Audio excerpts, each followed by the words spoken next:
Hello viewers, welcome to my YouTube channel. আজ আমি আপনাদের দেখাবো কিভাবে টিফিলিং আরসার C80-তে স্ট্যাটিক আইপি সেট আপ করতে হয়। চলুন তাহলে দেখা যাক কিভাবে টিফিলিং আরসার C80 মডেলের রাউটারে স্ট্যাটিক আইপি কনফিগার করতে হয়। প্রথমে রাউটারটি লগ ইন করবো। লগ ইন করার পর স্ট্যাটিক আইপি সিলেক্ট করব। সিলেক্ট করার পর স্ট্যাটিক আইপি সিলেক্ট করলাম, যে আপনাদের যে আইএসপি যে আইপি প্রোভাইড করবে সেই আইপি দেবো। তারপরে নেক্সটে ক্লিক করব।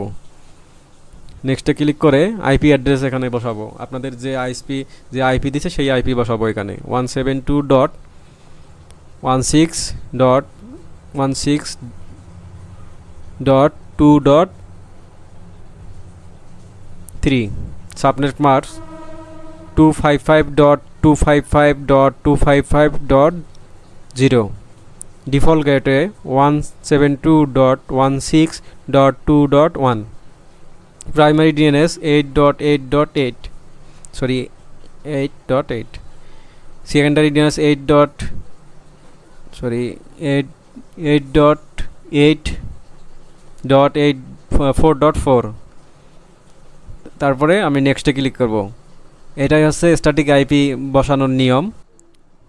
ভিউয়ার্স, ভিডিওটি ভালো লাগলে অবশ্যই লাইক, কমেন্ট এবং সাবস্ক্রাইব করবেন। ধন্যবাদ সবাইকে।